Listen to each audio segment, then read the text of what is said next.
अस्सलाम वालेकुम नाज़रीन, आप देख रहे हैं गेम बीट और मैं हूं हाफिज़ मोहम्मद इमरान। आज से पाकिस्तान और वेस्ट इंडीज़ के माबैन 4 T20 मैचों की सीरीज़ का आगाज़ हो रहा है। ये एक सीरीज़ का आगाज़ है बुनियादी तौर पर तो, लेकिन सीरीज़ का आगाज़ T20 मैचेस से होगा। इसके बाद पाकिस्तान वनडे और फिर टेस्ट मैचेस भी खेलेगा। इस T20 सीरीज़ से पाकिस्तान क्रिकेट टीम से क्या तवक्कुआत हैं, ख़दशात क्या हैं। एक अच्छा स्क्वाड अनाउंस किया है सिलेक्शन कमेटी ने, जिसमें नौजवान खिलाड़ी भी हैं, कुछ तजर्बाकार खिलाड़ियों को कम बैक करवाया गया है। कुछ ऐसे खिलाड़ी हैं जो बहुत अच्छी फॉर्म में नहीं थे, लेकिन सिलेक्शन कमेटी ने उनके ऊपर अपना एतमाद बरकरार रखते हुए उन्हें T20 स्क्वाड का हिस्सा भी बनाया है। वेस्ट इंडीज़ की टीम अपने मैदानों पर कभी भी आसान हरीफ नहीं रही है, और माजी करीब में अगर हम देखते हैं तो पाकिस्तान को सबसे ज़्यादा जो धचका लगा था वो वर्ल्ड कप के पहले राउंड में बाहर होने का वेस्ट इंडीज़ से ही लगा था, जब पाकिस्तान का वर्ल्ड कप 7 दिन में ख़त्म हो गया था। इस सीरीज़ से किस तरह आज के मैच में अगर हम दोनों टीमों का मवाजना करेंगे तो वेस्ट इंडीज़ को अगर देखते हैं तो उनके खिलाड़ियों के अपने बोर्ड के साथ इख्तलाफात, उनके टॉप करेक्टर्स की अपनी नेशनल टीम में अदम शमूलियत, और उसके साथ साथ जो दीगर मसाइल उनकी टीम जिस हालात से गुजर रही है वो ख़ासे मुश्किल हैं। लेकिन ये भी एक अपनी जगह पर हकीकत है कि गुज़िश्ता कुछ अरसे में वेस्ट इंडीज़ ने T20 फॉर्मेट में बड़ी शानदार कारकर्दगी का मुजाहरा किया है। उन्होंने T20 वर्ल्ड चैम्पियनशिप भी जीती, लेकिन अपने बोर्ड के साथ इख्तलाफात की वजह से, खिलाड़ियों के अंदरूनी इख्तलाफात की वजह से खिलाड़ी अपने बोर्ड के ख़िलाफ़ खड़े हो जाते हैं। उन तमाम मामलात की वजह से उस सतह की कारकर्दगी में तसलसल नहीं है जो कि होना चाहिए। इस सीरीज़ में अगर हम दोनों का मवाजना करेंगे तो कौन सी टीम किस शोबे में अच्छी है, कौन सी टीम किस शोबे में ज़रा कमज़ोर है, इस पर बात करेंगे। मेरे साथ स्टूडियो में तशरीफ़ फरमा है पाकिस्तान क्रिकेट बोर्ड के साबिक़ चीफ सेलेक्टर जनाब अज़हर खान साहब। अस्सलाम वालेकुम खान साहब। जी वालेकुम बहुत सलाम। शुक्रिया इनके साथ तशरीफ़ फरमा क्रिकेट तजिया निगार चौधरी मोहम्मद सदीक साहब। अस्सलाम वालेकुम चौधरी साहब। वालेकुम। खान साहब, ऑन पेपर्स पाकिस्तान और वेस्ट इंडीज़ को जब आप देखते हैं तो आप किसको बरतरी समझते हैं कि इस T20 मैचेस में हासिल होगी? हाफिज़ साहब देखिए, वेस्ट इंडीज़ की अगर आपने जो अपने इंट्रो में बात की है उनके T20 स्क्वाड का, तो 2 दफ़ा वो वर्ल्ड चैम्पियन रहे हैं। मगर जो आपने उनके इख्तलाफात की बात की, बोर्ड के साथ जो उनके कुछ तनाज़ात जो थे वो उभर कर सामने आए T20 वर्ल्ड कप के बाद, तो उनकी टीम की कॉम्बिनेशन को बहुत ज़्यादा डेंट जो है ना वो पड़ा है। ठीक है।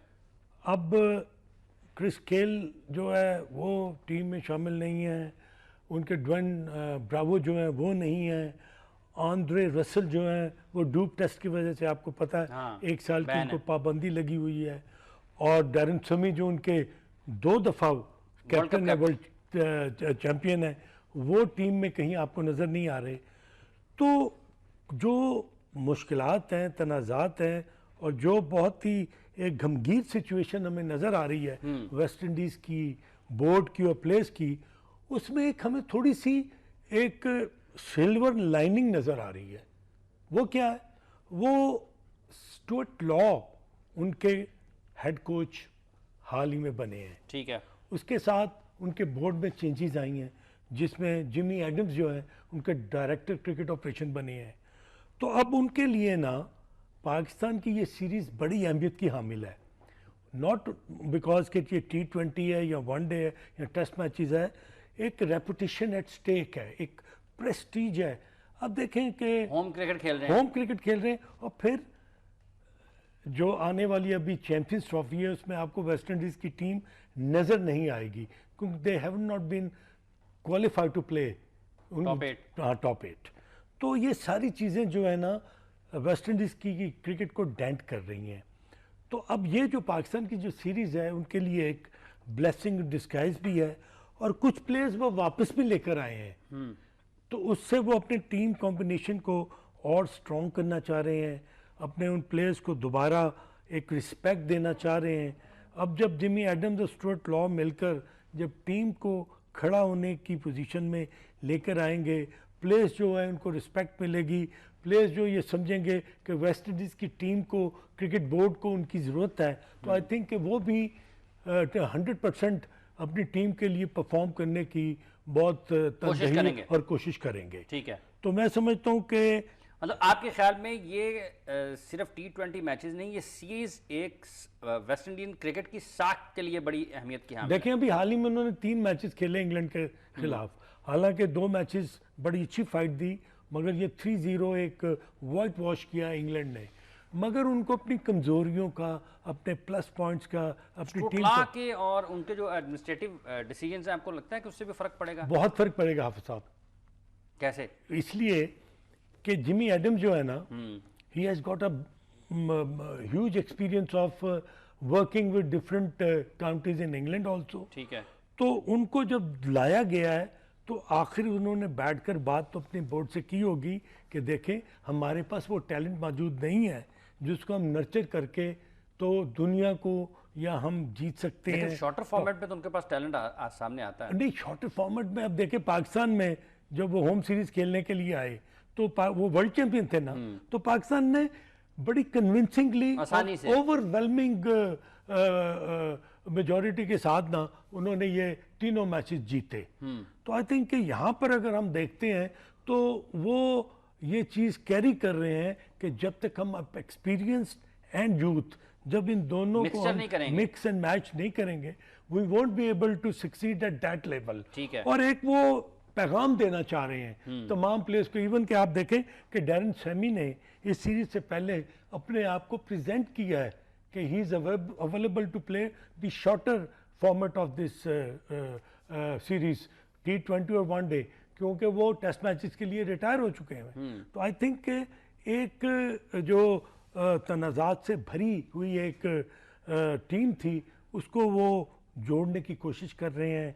वो अपने मतलब आपके ख्याल में रीयूनाइट हो रहे हैं, रीबिल्डिंग प्रोसेस से भी गुजर रहे हैं? आई थिंक उनके स्टुअर्ट लॉ और ख़ास तौर पर जिमी एडम के आने से ना उनकी इन मुश्किलात में मैं समझता हूँ कमी आएगी। चौधरी मोहम्मद सिद्दीक साहब जनाब, किस तरह ये साख का मसला, इन्होंने कहा कि वेस्ट इंडीज़ की साख भी इस टूर से वो बहाल करने की उन्होंने कोशिश करनी है। तनाज़ात बोर्ड के साथ तो चलते रहते हैं उनके, वो कुछ नई बात नहीं है। गुज़िश्ता कुछ बरसों में खासा नुकसान इस वजह से भी हुआ है, लेकिन जो टीम आपको ऑन पेपर नज़र आ रही है वेस्ट इंडीज़ की और पाकिस्तान की, साहब पाकिस्तान और वेस्ट इंडीज़ की हम यही अभी डिस्कस कर रहे थे कि पाकिस्तान की टीम जो है स्ट्रॉन्ग नज़र आ रही है और इसमें हैं 4-5 लड़के अच्छे बैट्समैन हैं। बॉलिंग काफ़ी वीक नज़र आ रही है इनकी भी।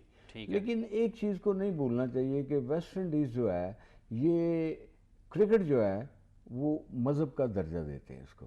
वेस्ट इंडीज़ वाले वो बहुत फोकस करते हैं और उनका मरहल है पूरी दुनिया में नाम बनाने के लिए क्रिकेट ही जो है ना इसी की वजह से वो मशहूर भी हैं। तो वो इस तरह तो नहीं है कि उसको इतना इजी लेंगे कि ये, और फिर लोकल क्राउड, लोकल ग्राउंड्स, इसका बहुत ज़्यादा जो है ना फ़र्क पड़ता है मैचेस के ऊपर। तो मेरे ख्याल में फाइट बैक तो करेंगे, लेकिन पाकिस्तानी टीम जो है ये फॉर बेटर है, खाली बेटर नहीं है, फॉर बेटर है उनके मुकाबले में। ठीक है। उनके 3-4 प्लेयर अच्छे हैं, लेकिन और उनको होम ग्राउंड का एडवांटेज भी है, लेकिन पाकिस्तान टीम जो है ये बेहतर नज़र आ रही है T20 और वनडे स्क्वाड में। ऑब्वियसली जो अगर इनमें पाकिस्तान इनको थोड़ा सा जीतता है तो डेफिनेटली टेस्ट मैचेस भी जो हैं वो अच्छे होंगे। अच्छा चौधरी मोहम्मद सिद्दीक साहब, आपने कहा है कि पाकिस्तान की टीम ऑन पेपर मजबूत नज़र आ रही है और इससे बेहतर है। होम ग्राउंड और क्राउड का कितना फ़ायदा ले सकती है वेस्ट इंडीज़ की टीम? अगर भले वो कुव्वत में पाकिस्तान से ज़रा कम है, लेकिन क्राउड, पिचेस, कंडीशंस वो तो उनको फेवरेबल होंगी। नहीं, वो तो डेफिनेटली होगी, लेकिन मेरे ख्याल में पिचेस का उनको ज़्यादा फ़ायदा हो सकता है।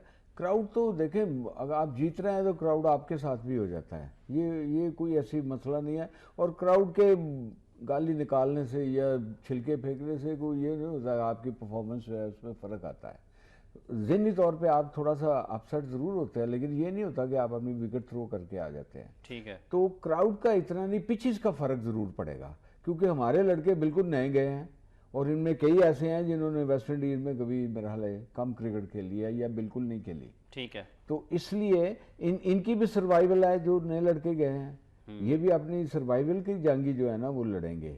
लेकिन अगर काफ़ी देर से हम इनको डिस्कस भी कर रहे हैं और देख रहे हैं, हमारी टीम में बैटिंग में भी बॉलिंग में भी, ख़ास तौर पे वेस्ट इंडीज़ में स्पिनर का जो है ना एक ये नया तजर्बा होगा कि हम 3 स्पिनर से खेल रहे हैं और वो डेफिनेटली फास्ट बॉलर से खेल रहे हैं। ठीक। अच्छा अजहर खान साहब, सैमुअल बदरी है, ब्रैथफर्ड को उन्होंने कप्तान बनाया, आपको याद होगा T20 वर्ल्ड चैम्पियनशिप, जिसमें इन्होंने हैरान कुन तौर पर अपनी टीम के लिए कामयाबी हासिल की। जोनाथन कार्टर हैं, फ्लेचर, होल्डर, लेविस, जैसन मोहम्मद, सुनील नारायण, पैडमोल, कैरन पॉलर्ड को इन्होंने शामिल किया है। अच्छा, इसमें वो भी मिसिंग है उनके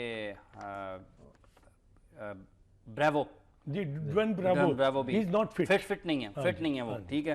अब कैरन पॉलर्ड, उन जो 3-4-5 खिलाड़ी इनके, लैंडल सिमंस, हाँ सिमंस भी इसमें हैं, ठीक है जी, पावल भी हैं, मार्विन सैमुअल्स भी हैं, लैंडल सिमंस भी हैं, जेरम टेलर को भी इन्होंने शामिल किया है, ठीक है। आप किस तरह से देखते हैं इस सारी साइड को इनकी? इसमें कुछ नए खिलाड़ी भी नजर आ रहे हैं। फ्लेचर ओपन करते हुए, आंद्रे फ्लेचर, हाँ आंद्रे फ्लेचर। देखिए आंद्रे रसल तो जो है ना, वो तो डूप टेस्ट की वजह से 1 साल की पाबंदी है, मगर सैमुअल बद्री जो है ना, आपको याद होगा हाफिज साहब कि ये उनके मेन स्ट्राइक बॉलर T20 में होते थे, और इन्होंने ICC रैंकिंग में भी काफ़ी अच्छे तक नंबर 1 पोजीशन हासिल कर रखी थी। मगर समहाउ अदर आपने देखा कि PSL में सैमुअल बद्री जो है वो इस्लामाबाद यूनाइटेड की टीम के मेंबर थे, but he has hardly played 1 or 2 games. कुछ उनका हैमस्ट्रिंग का प्रॉब्लम था और कुछ फिटनेस इश्यूज उनके साथ चल रहे थे। तो सैमुअल बद्री और सुनील नारायण, ये 2 बड़े इंपॉर्टेंट प्लेयर हैं as far as the spin is concerned. ठीक, तो इन दोनों की जो एबिलिटी है टू टेक विकेट्स और रन्स को रोकना, ये वेस्ट इंडीज़ के लिए हमेशा जीत में इन्होंने बहुत अपना कंट्रीब्यूशन किया है। तो आई थिंक कि ओवरऑल अगर देखें तो लैंडल सिमंस की वापसी हुई है, और कैरन पॉलर्ड, अब पॉलर्ड वगैरह को अपनी गेम में ये चीज़ दिखानी पड़ेगी, लैंडल सिमंस को भी और मार्लन सैमुअल्स को भी, कि जब वो इंटरनेशनल, देखो वो दुनिया की हर लीग खेल रहे हैं, प्राइवेट, हाँ सारी की सारी T20 लीग्स खेलते हैं। अब जब आप अपने कंट्री को रिप्रेजेंट करते हैं ना, तो एक्सपेक्टेशंस टोटली चेंज हो जाती हैं हाफिज साहब। आपने अपनी टीम के लिए, अपने मुल्क के लिए किस तरह परफॉर्म करना है। लेकिन IPL बहुत करीब आ रही है, ठीक है, और यही प्लेयर्स जो मैं 4-5 यहाँ से फिर वो उधर जाएंगे, they will going to go back, but they should go back with dignity, with honour and with good performance. तो इस पर सिलेक्टर्स भी, और जिस तरह मैं स्टुअर्ट लॉ की बात कर रहा हूँ, कि उसको मैसेज देना पड़ेगा कि आप हमारे बड़े इंपॉर्टेंट प्लेयर हो, आपने परफॉर्म करना है और परफॉर्म करके टीम को जिताना है। और देखें, अच्छा इसकी स्ट्रेंथ आपको क्या नजर आती है T20 स्क्वाड में? वेस्ट मुझे ये बैलेंस टीम नजर आती है, दे आर पावर हिटर्स, और वहाँ की ग्राउंड्स भी इतनी बड़ी नहीं है। तो T20 एक ऐसा फॉर्मेट है जो सूट करता है वेस्ट इंडीज के प्लेयर्स को, ठीक है, और वो इसमें 2 दफा वर्ल्ड चैंपियन भी बैक टू बैक रहे हैं, तो एक प्रेस्टीज भी इन्वॉल्व है, और उसमें ये चाहेंगे कि हम पाकिस्तान की टीम के खिलाफ जो, अच्छा इसमें इनकी T20 की एक और ख़ास बात है चौधरी मोहम्मद सदीक साहब की, 8वें-9वें नंबर तक इनकी पावर हिटिंग चलती रहे। बैट्समैन इनके, मतलब ये जैसन होल्डर अगर खेल रहे हैं तो वो 8वें-9वें नंबर पर आकर, ये गतका चलाने वाला बैट्समैन नहीं है, ये बारी लेके मैच को आगे लेके जाते हैं। एग्जैक्टली, जैसन होल्डर, ये नीचे तक इनकी बैटिंग चलती है, तो ये कोई इतना गो के आप, ये मैं 1 मिनट सब सिर्फ आपसे इजाजत, मार्विन सैमुअल्स 2 दफा श्रीलंका में और इंडिया में, दोनों दफा मैन ऑफ द मैच हुए थे, ये मैच जीते हैं। इन्होंने एक में 78 किया था और एक में कल 74 किया था। तो मार्विन सैमुअल्स को अपनी जो एबिलिटी है और अपनी जो फॉर्म है उसका, इसको ज़रूर यहाँ पर उसका मैं तस्करा करूंगा कि उनके ऊपर प्रेशर होगा, कैरी करना पड़ेगी उनको, जरूर कैरी फॉरवर्ड करना पड़ेगा। और उन्होंने कुछ अच्छी इनिंग्स यहाँ पर PSL में भी, जी एक आधी उन्होंने अच्छी इनिंग खेली है, but he was generally struggling with his form, मगर ये जब when you are representing your country तो वो एक डिफरेंट बॉल गेम हो जाता है। और फिर अपने कंट्री के अंदर आप किसी भी टीम को डिस्कार्ड नहीं कर सकते कि ये बिल्कुल मतलब कि वो किसी वक्त भी जो है ना परफॉर्मेंस दे सकती है। चलो मोहम्मद सदीक, जो पिच का बात आप कर रहे हैं, कितना फ़र्क आपको लगता है जब आप UAE में खेलते हुए जा रहे हैं बहुत वेस्ट इंडीज?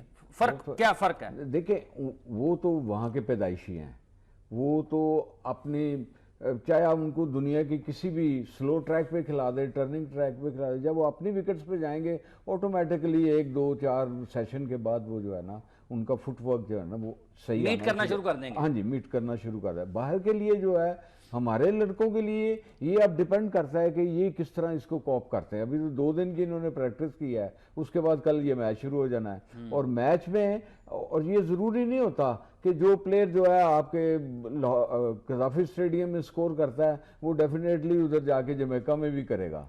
वो काफ़ी उसमें बहुत ज़्यादा अच्छा, फर्क फर्क होता है। क्या है जी पिचेस में अजहर खान साहब, जो यूएई की और वेस्ट इंडीज़ की पिचेस हैं? देखिए थोड़ा सा फ़र्क जो है ना वो जो नज़र आया है, वेस्ट इंडीज़ की जो होम कंडीशंस हैं, जो उनकी पिचेस का बिहेवियर है वो स्लो हो गया हुआ है। बॉल थोड़ा सा के आता है। लो रहना शुरू हो गया हुआ है। और आप आज से अगर 30 या 25 साल पहले वेस्ट इंडीज़ की पिचेस को अगर आप देखें तो वहाँ पर बाउंस पड़ा होता था। अब वहाँ ऑकवर्ड बाउंस होता था। जी, ये बाद में करना। और उसके अगर उसको मद्देनज़र रखें तो इस वक्त ज़्यादातर स्पिनर्स जो हैं वो विकेटें वहाँ पर ज़्यादा हासिल कर रहे हैं। और फास्ट बॉलर्स के लिए भी वहाँ पर है, मगर उसमें आपकी वेरिएशन जो है वो काम आती है। आप किस तरह स्लो बॉल करते हैं, कटर्स किस तरह करते हैं, पिचेस का क्या, किस तरह पिचेस का फ़ायदा उठाते हैं। I think that is the one. नाज़रीन, हमारी गुफ्तगू जारी है अपने माहिरीन से। प्रोग्राम में वक्त हो जाता है वक्फे का। वक्फे के बाद आएंगे और फिर आप देखें जी कि अहमद शहजाद, कामरान अकमल, मोहम्मद हफीज़, बाबर आजम, शुएब मलिक, फ़खर जमान, सरफराज अहमद, ये एक बड़ा मुश्किल मरहला शुरू होने वाला है। इमाद वसीम, शादाब खान, मोहम्मद नवाज़, हसन अली, सुहेल तनवीर, वहाब रियाज, रूमान रईस और उस्मान खान। अगर आप प्लेइंग 11 बनाते हैं बहसीत तजिया नगार चौधरी मोहम्मद सिद्दीक साहब, क्या प्लेइंग 11 निकालेंगे? देखिए जी, मैं प्लेइंग लेवल पहले मैच में इसलिए वो बनाऊंगा कि जो मतलब कि डिजर्विंग है, जिन्होंने परफॉर्म करके मतलब कि आगे गए हैं। ठीक है। इसमें ये तो नहीं है कि ये सारी जो मैं आज बताऊंगा ये चारों मैच यही खेल जाएंगे। अच्छा। इसमें बड़ी चेंजेस आएंगी और डेफिनेटली विकेट का जो है ना रोल वो भी इफेक्ट करेगा। अब देखे ना, कामरान अकमल यहाँ बहुत अच्छी परफॉर्मेंस दे के गया है, कोई शारजा में अच्छी परफॉर्मेंस दे के गया है। अब वहां जाते हैं एंटायरली डिफरेंट विकेट्स होंगी, लो बाउंस भी होगा, गेंद पास से भी ऊंचा आएगा, डेफिनेटली वहां पे आएगा। वहां की आबो हवा के हिसाब से विकेट्स बनती हैं, आप जैसी मर्जी बना दें। यहाँ पे आप ग्रीन टॉप बनाएं, 2 बजे के बाद ब्राउन हुई होती है। अच्छा। क्योंकि हमारे यहाँ पे आप कराची में कई दफ़ा इन्होंने फास्ट विकेट्स बनाने की कोशिश की है, लेकिन वो सुबह के टाइम पे जो है लंच से पहले पहले तो वो फास्ट ही खेलती है, लेकिन जब लंच के बाद होता है फिर स्पिनर को। और वो एक डिपेंड करता है कि मतलब कि लाहौर की विकेट डेड खेलेगी, कराची की जो है वो स्पिनर्स के लिए होगी। ये आप टीम बनाए ना शाहिद साहब? तो मैं मेरी जान तो नहीं छूटनी इसके बगैर, वो तो बना के ही जानी पड़ेगी जो मतलब कि नजर आ रहा है मेरे हिसाब से। अहमद शहजाद नजर आ रहा है? जी, नंबर सुन ले। अच्छा हाँ जी, अहमद शहजाद है, कामरान अकमल डेफिनेटली होगा, हफीज होगा। नहीं ऐसे नहीं, आप प्लेइंग 11 बनाए जो साहब हमारे साथ। अच्छा जी, आपने 11 खिलाड़ी देने हैं, अहमद शहजाद 1, हाँ जी, कामरान अकमल 2। हाँ जी। ओपन कौन करेगा? ओपन ये नहीं, इनको पहले 11 बना लेने थे, फिर इनकी तरह जो आज नहीं, उस तरह तो आप नहीं, फिर आप कहेंगे बाबर आजम ने पूरे ये नहीं हमने ये आपने प्लेइंग 11 अपनी बनानी है। तो बना तो रहा हूँ। अहमद शहजाद, कामरान अकमल, कामरान अकमल और उसके बाद बाबर आजम और हफीज भी ठीक है, शुएब मलिक, ठीक है जी, सरफराज अहमद, ठीक है जी, इमाद वसीम, ठीक है जी, शादाब खान, ठीक है जी, उसके बाद सुहेल तनवीर, ठीक है जी, वहाब रियाज। ठीक है ये जी, कितने हो गए? 10 हो गए हैं। एक चाहिए अब एक चाहिए। आपके पास उस्मान खान चिनवारी है, 2 फास्ट बॉलर आपने, हसन अली है, हाँ। और आपके पास आपने अभी तक सिर्फ एक मोहम्मद फास्ट बॉलर लिया है। हाँ जी, 2 ले लिए, दो सुहेल ले तनवीर, लिए। सुहेल तनवीर। सुहेल तनवीर, वहाब रियाज दिया आपने, हाँ जी, हाँ जी, ले लिया जी, वो तो वहाब उनका रियाज फेवरेट लिया। बॉलर है, बाउंसर मारता है बहुत। और हसन अली। हसन अली का चांस है, इसको खिलाना चाहिए। हसन अली 11वां, हसन अली, हाँ जी, ठीक है जी, 11वां आ गया जी हसन अली। ये होगी आपकी इनकी प्लेइंग 11। अब मैं आपको खान साहब गिना देता हूँ जी। अहमद शहजाद, कामरान अकमल, मोहम्मद हफीज़, बाबर आजम, शुएब मलिक, सरफराज अहमद, इमाद वसीम, शादाब खान और सुहेल तनवीर, वहाब रियाज और हसन अली। ये इनके प्लेइंग 11 है, ये चौधरी मोहम्मद सिद्दीक साहब ने निकाली है। आप? मैं बिल्कुल चौधरी साहब से सहमत करता हूँ जी। यही प्लेइंग 11? इसलिए कि जो मेरी एक राय है, या आप एक कॉम्बिनेशंस की बात करते हैं तो इसमें पाकिस्तान की टीम मैनेजमेंट को और कैप्टन को ये डिसाइड करना है कि ओपन किसने करना है। ठीक है जी।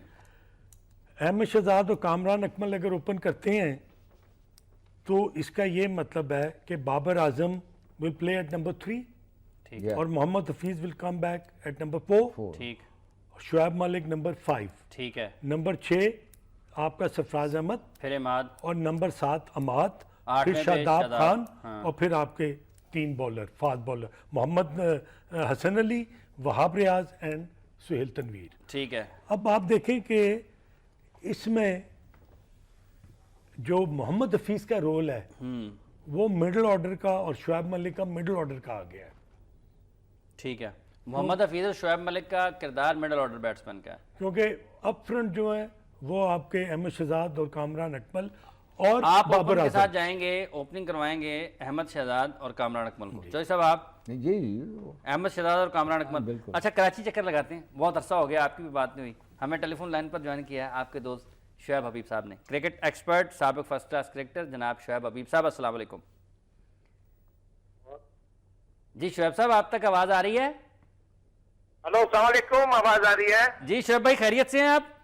मैं ठीक ठाक। हाफिज साहब आप कैसे हैं? बहुत शुक्रिया शुएब भाई। मुझे बताइएगा कि किस तरह से देख रहे हैं आप पाकिस्तान और वेस्ट इंडीज़ की इस T20 सीरीज़ को, और स्क्वाड जो पाकिस्तान का है, चौधरी मोहम्मद सिद्दीक साहब ने जो अपनी प्लेइंग 11 बनाई है उसमें अहमद शहजाद हैं, कामरान अकमल हैं, मोहम्मद हफीज़ हैं, बाबर आजम हैं, सरफराज अहमद हैं, शुएब इमाद मलिक। वसीम है, शादाब खान है, शुएब सुहेल तनवीर हैं, हसन अली और वहाब रियाज, शुएब मलिक। शुएब मलिक। ये प्लेइंग 11 बनाई है चौधरी मोहम्मद सिद्दीक साहब ने। आप किस तरह से देखते हैं इस प्लेइंग 11 को जो इनके मुताबिक है? आप इस प्लेइंग 11 के साथ ही जाएंगे?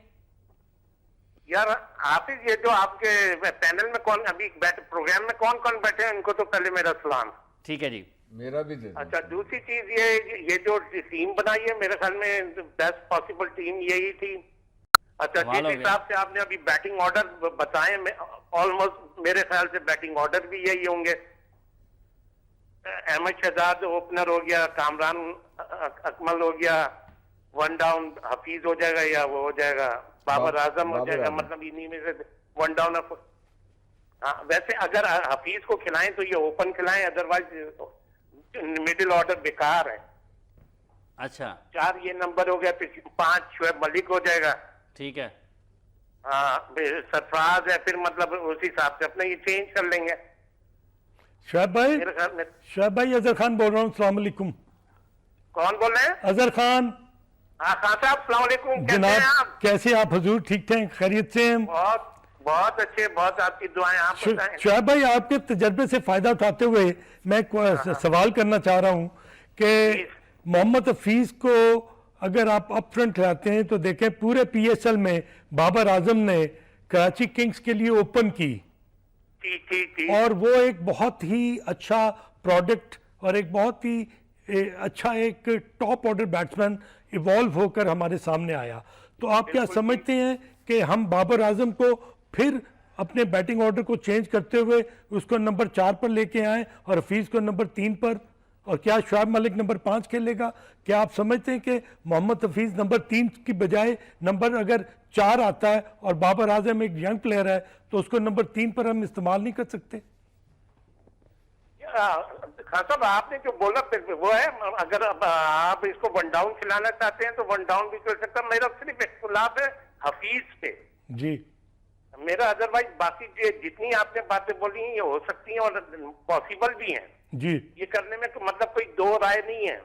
मेरा सिर्फ टोटल जो इख्तिलाफ है वो हफीज पे है, जी क्योंकि जितनी गेंद हफीज करेगा उतनी गेंद शुएब मलिक भी कर लेगा अगर आप उसको खिलाएंगे तो। ठीक। ठीक है। अच्छा, ऑलमोस्ट मतलब मैं तकरीबन ये पूरे सीजन नहीं, में आपके ख्याल में मोहम्मद हफीज और शुएब मलिक में से किसी एक को खिलाना चाहिए या हफीज को उसी वक्त खिलाना चाहिए अगर आप उसको ओपन करवाते हैं तो, वरना नहीं खिलाना चाहिए? मेरे ख्याल में आप शुएब मलिक को खिलाना चाहिए। फर्स्ट मतलब शुएब मलिक को देना चाहिए। हफीज तो जब आपकी देखेंगे 2-3 मैच में अगर कोई परफॉर्म नहीं करता फिर आना चाहिए। ठीक है। आपके ख्याल में प्लेइंग 11 में उनकी जगह जरा मुश्किल बनती है। अच्छा, आप किस तरह से देखते हैं स्क्वाड को जो अनाउंस किया है सिलेक्शन कमेटी ने? यार स्कॉट तो बिल्कुल ठीक है, मतलब इससे अच्छा तो टीम बनी ही नहीं सकती। अब ये तो इन पे डिपेंड करता है ना। अच्छा, कि इससे अच्छी नहीं बन रिजल्ट सकती? वो देते हैं। 16 विकेटें ली हैं सोहेल खान ने, वो पीएसएल में वो टीम में नहीं, आप कहते हैं इससे अच्छी टीम नहीं बन सकती? यार देखा, ऐसे तो फिर अगर हाफिज इस तरीके की बात होगी तो ऐसे तो बहुत से लड़के भी मिस हो गए। फिर मैं कौन तो सा फिर और मिस हो straight गया away शोएब ये भाई? कह देता हूँ कि फिर मतलब एकदम कामरान अकमल को क्यों लिया है, ये तो फिर बड़ी बातें हो जाती हैं। नहीं, आपके ख्याल में सोहेल खान को ठीक ड्रॉप किया है? किसको? सोहेल खान को ठीक ड्रॉप किया है? यार अब देखें, ये जिन्होंने ये मैनेजमेंट के साथ टोटल है, अब उन्होंने पता नहीं क्या चीज देखी। अब ये तो इन्होंने जिसको रिप्लेस चले, करा आपके है। ख्याल में मोहम्मद हफीज जो हैं उनको अगर ओपन करवाई जाए तो टीम में होना चाहिए प्लेइंग 11 में, वरना नहीं होना चाहिए? बहुत बहुत शुक्रिया आपका शोएब हबीब साहब। चौधरी मोहम्मद सिद्दीक साहब, अगर हम मजमूई तौर पर देखते हैं वो मिडल ऑर्डर में भी कोई बुरे बैट्समैन नहीं है, स्ट्राइक रोटेट करना उनको आता है, बड़े शॉट्स खेलने के भी वो बड़े माहिर हैं, और वो जहनी तौर पर ज़्यादा मजबूत और अच्छे कैरेक्टर के तौर पर भी सामने आ सकते हैं। अगर उनका बैटिंग ऑर्डर नीचे आया था तो वो पाकिस्तान के लिए नुकसानदेह नहीं साबित होंगे। एक और अगर वो नीचे आके खेलते हैं वो ज़्यादा रन्स कर सकते हैं। एक उनकी अगर क्रिकेटिंग स्किल्स को देखा जाए और उनकी जहनी मजबूती को देखा जाए ना, तो जो उनको ऊपर के नंबरों में जो मसाइल जिनका सामना रहता है वो नीचे निस्बतन कम हो सकते हैं। हाफिज साहब, मसला ये है कि कई करैक्टर हमारे पास ऐसे हैं जिनको आप एक लेजेंड की तरह जो है ना वो रखते हैं। ठीक है। तो अगर किसी वक्त कोलैप्स भी हो जाता है, 2 विकेटें ऊपर नीचे गिर जाती हैं, तो टीम को ये सहारा होता है कि अभी ये फलां क्रिकेटर जो है जैसे हफीज है ये अभी बाकी है। ठीक है। और उससे वो फायदा भी जो है ना वो उठा सकते हैं। ठीक है। अब मैं हफीज को जो ये टीम में डाल रहा हूँ ना, मैं सिर्फ एक बात से डाल रहा हूँ। वो क्या? एक तो एक्सपीरियंस है, दूसरा इससे बॉलिंग करवाई जा सकती है। एक तजर्बाकार है, दूसरा वो बॉलिंग कर सकते हैं। ठीक है। अगर एज ए खाली बैट्समैन मुझे खिलाना पड़े तो शायद मेरे साथ आप पहले तो सारे सहमत हैं, आप शायद ना करें, मैं इसको फखर जुबान को ठीक है एज बैट्समैन। ठीक है जी, नाज़रीन एक वक्फा ले रहे हैं, वक्फे के बाद आएंगे और फिर अपने माहिर हम बात कर रहे हैं पाकिस्तान का मुकाबला वेस्ट इंडीज़ पहले T20 मैच के हवाले से, और प्लेइंग 11 जिसमें एक मोहम्मद हफीज़ के ऊपर हमारे एक क्रिकेट एक्सपर्ट ने कहा कि उनको अगर ओपन खिलाया जाए तो वो टीम में आते हैं। चौधरी मोहम्मद सिद्दीक साहब ने उनकी बॉलिंग की इजाफी खूबी की वजह से उनको अपनी प्लेइंग 11 में जगह दी है। अजहर खान साहब, मोहम्मद हफीज़ नहीं, देखिए मोहम्मद हफीज़ को जब आप स्क्वाड में लेके गए हैं तो आप उसको बाहर, तो no you can't do it. इतना एक्सपीरियंस्ड आदमी है, T20 के कैप्टन भी रह चुके हैं, और as an allrounder he was number 1 in the ranking ICC। तो आई डोंट थिंक सो कि वो इतनी दूर गए हैं और वो जाके बाहर बैठना शुरू कर दें। उनसे जितने भी पॉसिबल वे है, ये डिपेंड करता है आप कैप्टन पर और हेड कोच पर कि उनकी सलाहियतों को किस तरह बरवे कार ला सकते हैं और उनको बेस्ट पॉसिबल वे से इस्तेमाल किस कर तरह सकते हैं। यूटिलाइज करते हैं। ठीक है। देखिए उनकी बॉलिंग की जो एबिलिटी है ना हाफिज साहब, वो एक प्लस पॉइंट अब आ गया है पाकिस्तान टीम के लिए। और 4 ओवर खास तौर पर जब left handed batsman West Indies के बैटिंग के लिए जब आएंगे तो उनका रोल और इम्पोर्टेंट हो जाएगा, क्योंकि he always bowl beautifully against left handed batsman. तो आई थिंक कि Mohammad Hafeez as a top order player और एज ए ऑलराउंडर उनकी टीम में जगह बनती है। अच्छा, ओपन के लिए आपके अहमद शहजाद और कामरान अकमल की तरफ आपकी प्लानिंग जाती है? नहीं, मैं समझ रहा हूँ कि फिर बाबर आजम के लिए ना अपने स्ट्राइक को, अपने रेट को इंक्रीज करना एट नंबर 4 या 5, क्योंकि बाबर और Shoaib Malik they are not the best hitter of the ball. उनको थोड़ा सा टाइम चाहिए, वो स्ट्राइक को रोटेट करना चाहते हैं। तो जिस नंबर पर बाबर आजम और शोएब मलिक बैटिंग के लिए आएंगे ना, एक मरतबा फिर थोड़ा सा चक्कर कराची का लगा लें। बासित अली साहब ने हमें ज्वाइन किया जी टेलीफोन लाइन पर। बासित साहब अस्सलाम वालेकुम। वालेकुम सलाम हाफिज साहब। बासित साहब, ये अजहर खान साहब और चौधरी मोहम्मद सिद्दीक साहब की तरफ से भी आपको सलाम। मेरी तरफ से इनको अस्सलाम वालेकुम। किस तरह से देखते हैं बासित भाई ये जो T20 स्क्वाड है पाकिस्तान का, और पहला मैच जो खेला जाना है, आपके ख्याल में पाकिस्तान की टीम को किस शोबे में ज्यादा बर्तरी हासिल है वेस्ट इंडीज के खिलाफ? यार हाफिज, मेरा अपना ओपिनियन होता है, मेरा अपना ओपिनियन जो होता है मैं वही आपको बोलता हूँ जी। ठीक है। और जहां तक लोग अभी बातें करते हैं वेस्ट इंडीज में फास्ट पिचेज होती है, बिल्कुल गलत है। वहां पे इस पूरी सीरीज में चाहे वो T20 हो, चाहे वनडे हो, चाहे टेस्ट मैचेज हो, स्पिनर्स डोमिनेट करेंगे। ठीक है। अच्छा, आपके ख्याल में पाकिस्तान की टीम टेस्ट मैचेस में ज्यादा अच्छा खेलेगी निस्बतन वनडे और T20, वजह? पाकिस्तान के पास बहुत ज्यादा अच्छे स्पिनर्स आ गए शादाब खान की सूरत में, यासिर शाह की सूरत में। अगर मैं इंतजाम मतलब सिलेक्शन कमेटी में होता तो मैं दोनों राइट आर्म लेग स्पिनर भेज देता वहां पे। फास्ट बॉलर, क्योंकि वहां की पिचेस 2 दिन बाद वेयर एंड टेयर हो जाता है वहां पे। ये टेस्ट मैचेस 4.5 दिन से भी ज्यादा नहीं चल सकते, कोई किसी भी जगह हो, चाहे बारबाडोस हो, चाहे ट्रिनिडाद हो, चाहे गयाना हो। जो हालत मैंने अभी इंग्लैंड सीरीज में देखी है, पिचेस बनती नहीं है उनसे, वेयर एंड टेयर हो जाता है, तो स्पिनर ही डोमिनेट करेंगे ना उधर।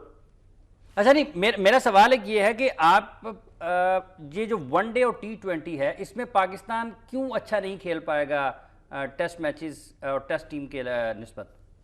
देखिए, आप क्या मसला ये है कि मुझे ये लगता है कि जिस तरह अभी आपके PSL खेल के आ रहे हैं, तो लोग मेरा ख्याल है हिट मारने पे जाएंगे। वहां हिट इतनी आसानी से नहीं लगेगी, आफ्टर 10 ओवर्स ही वहां पे हिट अच्छी लगेगी। और जो आपने जैसे कामरान अकमल है, ये आपको फायदा दे सकता है, लेकिन वहां पे अगर उसको शॉर्ट बॉल करने को मिले, जो इन्होंने बाबर आजम को T20 वनडे में डाला है, मेरा वनडे में तो वो सर्वाइव कर जाएगा कि इम्प्रोवाइज कर लेता है, लेकिन T20 में मेरा ख्याल है बाबर आजम को खिलाना गलत होगा। उसकी जगह मेरा जाती ख्याल है कि आपको फखर जमान को खिलाना चाहिए।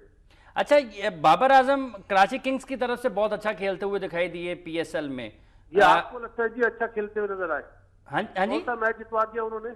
नहीं, रन्स ऑन बोर्ड उन्होंने रखे हैं, अपनी इनफरादी कारकर्दगी की हैसियत से मैं बात कर रहा हूँ। यार हाफिज, अगर 100 की स्ट्राइक से या 110 की स्ट्राइक से आप T20 खेल रहे हैं तो फजूल है क्रिकेट। 140 प्लस होना चाहिए स्ट्राइक रेट। टॉप ऑर्डर के लिए 140 का स्ट्राइक रेट होना जरूरी है। 100%। उसको 6 ओवर पावर प्ले मिलते हैं यार। ठीक है। अच्छा, मुझे बताइएगा कि ये अहमद शहजाद और कामरान अकमल की वापसी हुई है, ये किस हद तक पाकिस्तान टीम की कुव्वत में इजाफे का बायस बन सकती है T20 और वनडेज में? हाफिज दोनों अपने डोमेस्टिक की परफॉर्मेंस में सिलेक्ट हुए ना, तो दोनों को चांस देना चाहिए। देखिए, अगर तो आप डोमेस्टिक को क्राइटेरिया बना रहे हैं कि उस बेस पे जो लड़का परफॉर्मेंस देकर सिलेक्ट हो रहा है, तो आप पहले उन्हें ही चांस दें। मैं ये नहीं कहूंगा कि आप हफीज को चांस दें। अगर ये सिलेक्शन कमेटी ने, इंडियन कंपनी ने जो टीम बनाई है, उसमें अगर अहमद शहजाद और कामी आए तो आप इन्हें ओपन कराएं, हफीज को नंबर 3 लाएं। 4 पे हफीज की जगह नहीं बनती है। मेरा ख्याल है जो अभी फॉर्मेट बना हुआ है, मेरी नजर में वहां पे हफीज की टीम में जगह नहीं बन रही है। अच्छा, बासित अली साहब, अभी शुएब हबीब साहब ने, सदीक साहब ने, उधर खान साहब ने एक प्लेइंग 11 बनाई है, वो आपके साथ शेयर करता हूँ, आप भी इसके ऊपर अपना कॉमेंट कर दें। इन तीनों ने जो मिलकर एक प्लेइंग 11 बनाई है, वो ये है जी: अहमद शहजाद, कामरान अकमल, मोहम्मद हफीज, बाबर आजम, शुएब मलिक, सरफराज अहमद, इमाद वसीम, शादाब खान, हसन अली, वहाब रियाज और सुहेल तनवीर। मेरा ख्याल है कि आपको नंबर 4 पे बाबर आजम फजूल है। नंबर 4 पे बाबर आजम नहीं होना चाहिए। ठीक है, ठीक है। नंबर 4 पे T20 फॉर्मेट में बाबर आजम फजूल है। ठीक है, आपके ख्याल में उसको वनडे और टेस्ट मैचेस में रखना चाहिए, T20 की फॉर्मेट में उसको वनडे में रखना चाहिए। बासित भाई, अस्सलाम वालेकुम, मदर खान बोल रहा हूँ। जी अजहर भाई। अच्छा बासित, मुझे ये बताओ कि मोहम्मद नवाज और शादाब खान और आपका जो थर्ड स्पिनर है इमाद वसीम, क्या आप इन तीनों के साथ जाओगे कि इनमें से 3 में से 2 के लिए आप जाएंगे? अगर मैं टीम का कोच होता तो मैं इन तीनों के साथ जाता। तो इट मीन्स के मोहम्मद हफीज भी बॉलिंग कर सकते हैं, शुएब मलिक भी, तो आप पांच स्पिनर्स के साथ आप फिर इसका मतलब है जाएंगे। आप ये देखिए ना कि अभी आपको याद होगा अजहर भाई की शारजा में सीरीज हुई थी, इमाद वसीम ने आउट क्लास कर दिया था वेस्ट इंडियन बैट्समैन। जी बिल्कुल, एब्सोल्युटली। तो नया बॉल से जितना इमाद वसीम अफेक्टिव होगा, मेरा नहीं ख्याल कोई फास्ट बॉलर अफेक्टिव होगा। आप 2 फास्ट बॉलर से जाए और आप 3 स्पिनर से जाए, और छठा ऑप्शन आप रखें शुएब मलिक का। अच्छा, ये आपका फिर पॉइंट जो है ना, दैट इज वेल टेकन के instead of playing with 3 seamers आप 2 सीमर्स के साथ जाएं और इमाद वसीम के साथ जो कि नया गेंद भी कर लेते हैं, आप पहले 2 ओवर उनसे करा के तो एक प्रेशर बिल्डिंग टैक्टिक्स जो है इसको इस्तेमाल कर सकते हैं। जी बिल्कुल बिल्कुल, बजा फरमाया आपने। बहुत बहुत शुक्रिया आपका बासित अली साहब, आपने अपने ख्यालात का इज़हार किया। बाबर आजम के ऊपर क्वेश्चन मार्क है जी। उन्होंने कहा जी कि अगर वो वनडे में सर्वाइव कर सकते हैं, टेस्ट मैचेस में अच्छा खेल सकते हैं, लेकिन T20 में जब आप एक ओपनिंग बैट्समैन की हैसियत से आते हैं, 100 का स्ट्राइक रेट या 110 का स्ट्राइक रेट वो ज़रूरत के मुताबिक और तकाज़ों के बरक्स है। बात में वजन तो है, लेकिन एक खिलाड़ी यंग है और इन फॉर्म है, सबसे बड़ी बात इन फॉर्म की होती है। उसमें ये छोड़ दें वो क्या करता है क्या नहीं करता, लेकिन एक इन फॉर्म है, अगर ये एक 10 की एक 20 की एवरेज से पे जाए तो वो मीट कर सकता है। ये नहीं है कि वो 110 पे खेलता रहेगा या 90 पे आ जाएगा या 100 पे। डेफिनेटली उसके ज़हन में भी है कि हमने इतना टारगेट जो है वो करना है, वो डेफिनेटली ऊपर नीचे, क्योंकि वो स्ट्राइक जो बाबर आजम है वो डिफरेंट स्टाइल का बैट्समैन है। वो मतलब कि ये जो जिस तरह की ये ऊंची नीची शॉट्स है वो बहुत कम खेलता है, मेरिट पे खेलता है, मेरा कहने का मतलब ये है। ठीक है। और जो मेरिट पे खेलता है उसके लिए T20 ज़हर कातिल ही कह सकते हैं आप क्योंकि उसने तो उसी तरह ही खेलना है जैसे मेरिट के ऊपर गेंद ने आना है। ठीक है। तो यहाँ के ऑफ का लेग का ऑफ पे तो ये T20 और सामने का सड़क से पीछे से। अच्छा, ये आपका क्या ख्याल है बाबर आजम का जो एक नुक्ता नज़र बासित ने पेश किया है?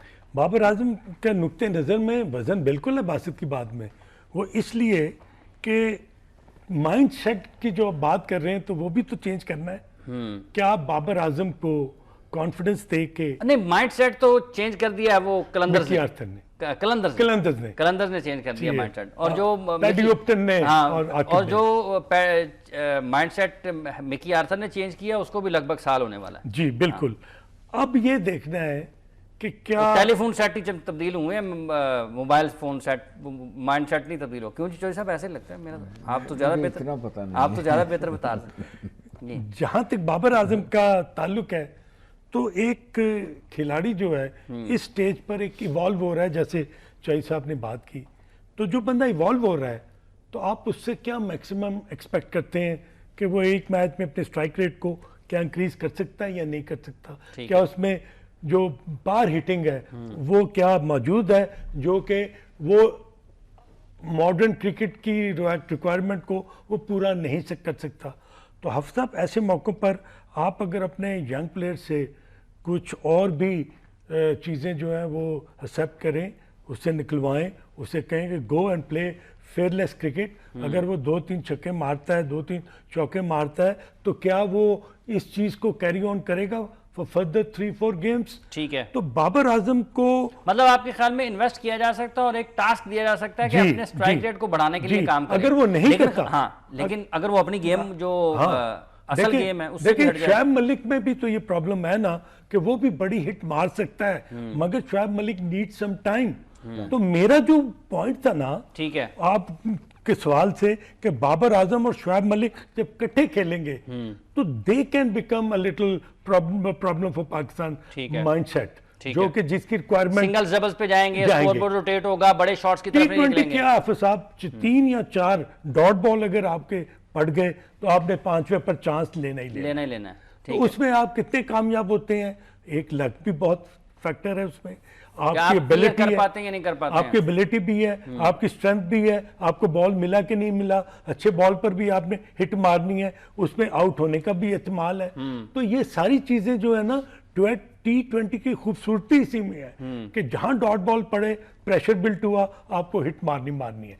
अगर आपकी लक है तो बॉल बाहर चला गया, हवा में आया तो आप आउट हो गए। तो वही मैं और आप बैठकर चौधरी साहब यार ये क्या हिट मारी, बिकॉज उसकी रिक्वायरमेंट है हिट मारनी। लेकिन रन्स बासित ने कहा कि इतनी आसानी से नहीं होंगे। एक और उन्होंने बात की, उसके ऊपर भी हम डिस्कस करेंगे कि ये पाकिस्तान T20 और वनडे की निस्बत टेस्ट मैच में ज़्यादा अच्छा खेलेगा। ये तो बड़ा अलार्मिंग हो जाएगा, रन्स आसानी से नहीं मिलेंगे वेस्ट इंडीज़ में। देखिए उसकी मेरे नज़दीक एक ही वजह है कि आपको प्रैक्टिस कम मिली है, उन विकेटों से आशनाई नहीं है, उसकी वजह से। अदरवाइज प्लान तो स्लो विकेट हो, तेज विकेट हो, स्पिनिंग हो, प्लान तो आपका यही होता है कि पर ओवर हमने ये अचीव करना है, इतना स्कोर करना है। अब ये देखिए कि बॉलर के अलावा विकेट आपको सपोर्ट करती है कि नहीं कि आप ऐसा कर सके। ठीक है, तो उसके मतलब अनइवन विकेट है, आप डबल पेस पिच है, उस पे आप किस तरह पहला मैच खेल रहे हैं, बड़े शॉट्स के लिए जा सकते हैं। और कई लड़के हैं वो पहला इंटरनेशनल। और हाफिज साहब एक और बात जो चौधरी साहब ने की या बासित ने, आउटफील्ड जो है ना वहां पर इतनी तेज नहीं होती क्योंकि बारिशें बहुत होती हैं, उसकी वजह से ना बॉल ट्रेवल नहीं करता। और T20 में जब आप एक हिट मारते हैं ना तो you get the value of your runs. ठीक है, आउटफील्ड आउटफील्ड अगर आपकी अच्छी ना हो तो वो मसला आपको मसाइल का सामना करना पड़ सकता है। हमें टेलीफोन लाइन पर ज्वाइन किया है जी साबिक टेस्ट क्रिकेटर, साबिक टेस्ट फास्ट बॉलर आमिर नदीर साहब ने। आमिर साहब अस्सलाम वालेकुम। आमिर साहब, ये आप किस तरह से देखते हैं T20 स्क्वाड को जो पाकिस्तान ने बनाया है, और प्लेइंग 11 यहाँ पर आपके दोस्तों ने चौधरी मोहम्मद सदीक और अजहर खान साहब ने बनाई है, बासित अली साहब और शुएब हबीब साहब ने भी। इसमें आपको मैं बता देता हूँ, अहमद शहदाद, कामरान अकमल, मोहम्मद हफीज़, बाबर आजम, शुएब मलिक, सरफराज अहमद, इमाद वसीम, शादाब खान, हसन अली, वहाब रियाज और सुहेल तनवीर, ये प्लेइंग 11 है जी। किस तरह से देखते हैं आपके ख्याल में ये एक अच्छा? आमिर साहब बहुत शुक्रिया आपका, आपने मुझे लाइन पे लिया, और मेरे मोहसिन तरीका मतलब भाई साहब अस्सलाम वालेकुम। वालेकुम अस्सलाम। आमिर साहब देखें, ये बात दरअसल है, इससे अच्छी एक्सपीरियंस टीम हमारी कभी भी नहीं हो सकती। और देखिए इसमें नामवर क्रिकेटर है, सारे प्रोफेशनल हैं, और आज की क्रिकेट नहीं खेल रही, काफी अर्से से ये क्रिकेट खेल रहे हैं T20। अब इनको भी शो करना है, हमने क्या हमें डिलीवर करना है, क्योंकि आपको पता हम रैंकिंग में जहां भी आप देख रहे हैं हम डाउन है, हमने ऊपर कैसे लेके आना है, और इन्हीं लड़कों ने लेके आना है। और मैं क्रिकेट बोर्ड का, सिलेक्टर का भी शुक्रिया अदा करता हूँ, इनको बार बार ये मौके दे रहे हैं, ये कुछ कर लें। अगर ये अब ये बड़ा इनके साथ मौका है हीरो बनने का। वेस्ट इंडीज ऐसा टूर होता है, यहाँ पे हमेशा, जैसे मैं भी वेस्ट इंडीज गया था, वहां से हीरो बना था। यंगस्टर भी बीच में है, सीनियर भी हैं, यंगस्टर को चाहिए सीनियर का वहां से उनका तजुर्बा हासिल करें। और मैं नहीं समझता कि पाकिस्तान वेस्ट इंडीज में जाकर कोई मुश्किल में दो चार होगा। ठीक है, अच्छा स्ट्रेंथ क्या नजर आती है आपको इस टीम की, पाकिस्तान की? स्ट्रेंथ बहुत अच्छी है आफर साहब, मैं कहता हूँ ऊपर से आपका ओपनिंग ले लें अहमद शुजात के आने से, और ऊपर हफीज के आने से, और हसन जो आपका in form western fast bowler है, PSL का सुहेल तनवीर है, ये सारे लोग, यानी कि इसमें कोई एक्सक्यूज वाली बात नहीं है कि हमारी टीम किसी शोबे में हल्की नहीं है। मतलब ये बेस्ट पॉसिबल टीम है और इसको परफॉर्म करना पड़ेगा। इनमें से कोई भी खिलाड़ी ऐसा नहीं है जो बाद में माजद खाना रवैया इख्तियार कर सके। नहीं, हाँ, मतलब वो तो है ही नहीं ना बात। आप देखना, मुझे बताएं कौन सा बच्चा कहते हैं कि ये नया है, सारे एक्सपीरियंस प्लेयर है और तजर्बाकार है, 100, 200, 250 मैच खेले हुए। अभी भी हम इनसे कहना जी वो नहीं अब चाहिए, अब हमें काम चाहिए इनसे, ये बहुत हो चुका। अब पाकिस्तान को हमने 1, 2, 3 लाइन में तीनों शोबों में ऊपर लेके आना है। अब बताओ हमारी अब सोच ये होनी चाहिए, अब ये छोड़ एक्सक्यूज वाली काम हम खत्म कर देना चाहिए। ठीक है, बहुत बहुत शुक्रिया आपका आमिर नज़ीर साहब। वो कहते नहीं अब ये इन खिलाड़ियों ने भी परफॉर्म नहीं करना चौधरी मोहम्मद सदीक साहब, तो फिर कौन करेगा? तो इसीलिए तो मैंने एक टीम दी है, अब छठा बंदा है जिसने कहा ये ठीक है। और एक में मैंने वो क्या उसका नाम है, मोहम्मद हफीज, फखर का नाम दिया था, और वो बासित ने उसका भी नाम लिया है कि ये टीम में होना चाहिए। तो ये तो टीम आपकी टीम बनती साहब, इसका चीफ सेलेक्टर मैं था, मैंने आपको कहा था कि ये टीम बनाएं, आप मेरी सिलेक्शन कमेटी का हिस्सा है। हाँ सब मेरे अकेले ही प्रोग्राम किया करें, बुलाने की क्या जरूरत है। बहुत बहुत शुक्रिया आपका चौधरी मोहम्मद सदीक साहब, अजहर खान साहब। नाज़रीन, आपने गुफ्तगू सुनी हमारे माहिरीन की।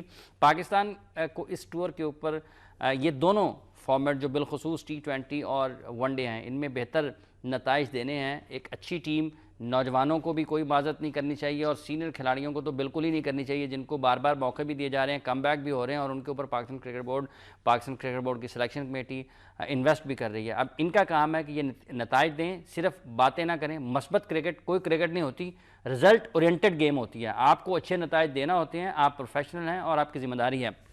इसी दुआ के साथ कि इस सीरीज़ में पाकिस्तान टीम की तरफ से तीनों फॉर्मेट में अच्छे नताइज आएंगे। हाफिज़ मोहम्मद इमरान गेम बीट की पूरी टीम के साथ इजाज़त चाहता है। अल्लाह ने के बाद।